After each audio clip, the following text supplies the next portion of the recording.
Next, we would like to discuss about the vibrational Raman spectrum. The Raman spectrum will appear for in case of both rotational and vibrational, means in which type of molecular motion where you can find a change in the polarizability of the molecule, then Raman spectrum will appear. In both rotational and vibrational, polarizability or the volume element will change for the molecules, and definitely you will get some Raman lines. Okay, when the when the polarizability will change due to the rotation, then we can say this is the rotational Raman spectrum. And when the polarizability value change due to the vibration motion, then we can say this is the vibrational Raman spectrum.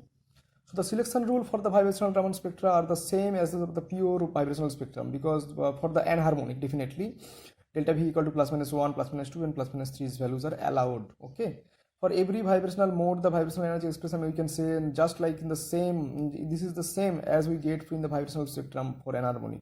So V plus half nu E bar minus V plus half square nu E bar into Xe, where X is the anharmonicity constant for the diatomic molecule, and where V equal to 0, 1, 2, you can know that, and the difference in wave number between the two level is we can expect.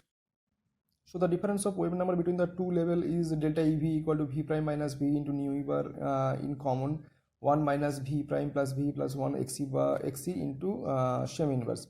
So if you put if you take would like to see the transition V equal to 0 to V prime equal to 1, then delta V EV equal to nu E bar into 1 minus 2 Xe. If you'd like to see the transition from 0 to 2, means first overtone, then delta EV equal to 2 E nu E bar into 1 minus 3 Xe. And if you'd like to see the hot band 1 to V equal to 1 to V prime equal to 2, so delta EV equal to nu E bar into 1 minus 4 Xe. Since the population in V equal to 1, 2 states are very small, and as we know, because at the normal temperature, the population of the ground level, ground vibrational level is exclusive in most of the cases. When the temperature increases, then their population at V equal to 1, 2 increases, and we will get some transition from V equal to 1 or V equal to 2 type of levels. So overtones and hot bands are only very weak intensity as compared to the fundamental lines.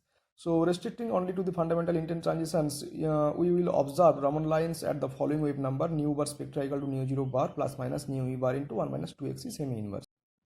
Where the minus sign represents the Stokes lines, as same concept we just applied in the rotational Raman spectrum, minus sign for Stokes lines, and the plus sign refers to the anti-Stokes lines.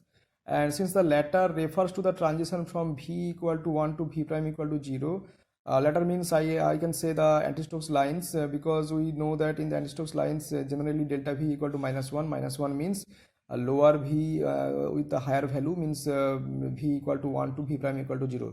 Okay, it is expected to be very weak as very few molecules exist in the V equal to 1 state at room temperature. We have already discussed these things. Now on increasing the temperature, the population of the V equal to 0 state is decreased, whereas that of V equal to 1 state increased, and it is thus expected that the intensity of the Stokes lines will decrease, whereas that of the anti-Stokes lines will increase on increasing the temperature of the sample. Now the topic which is very interesting is the rule of mutual exclusion.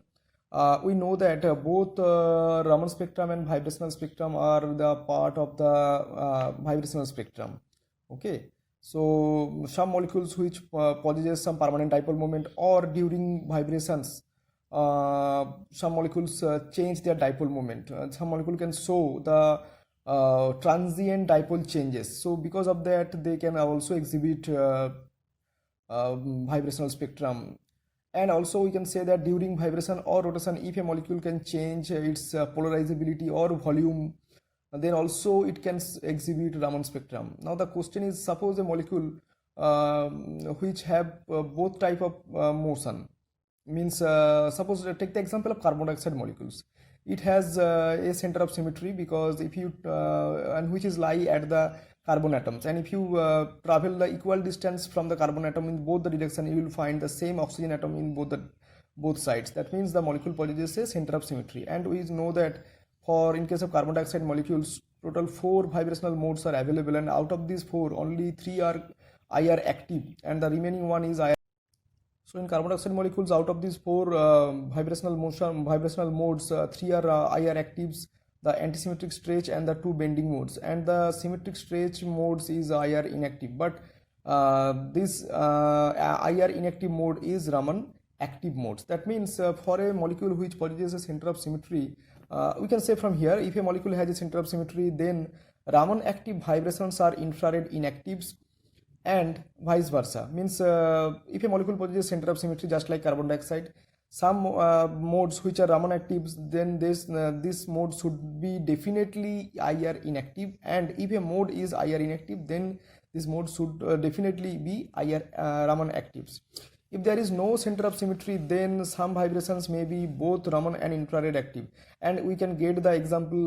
We take the example of water molecules. So water molecule, there is certain modes, just like the bending modes. Two bending modes of the water molecules. Yes.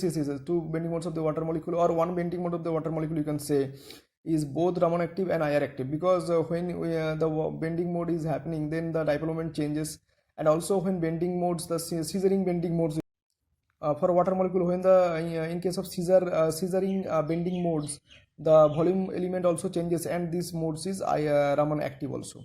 Thus, the observance of Raman and infrared spectrum showing that if there is no common lines, implies that the molecule has a center of symmetry. However, if the same vibrations are observed to give the coincident of both Raman and infrared absorption, it is obtained that it is certain that the molecule has a center of symmetry.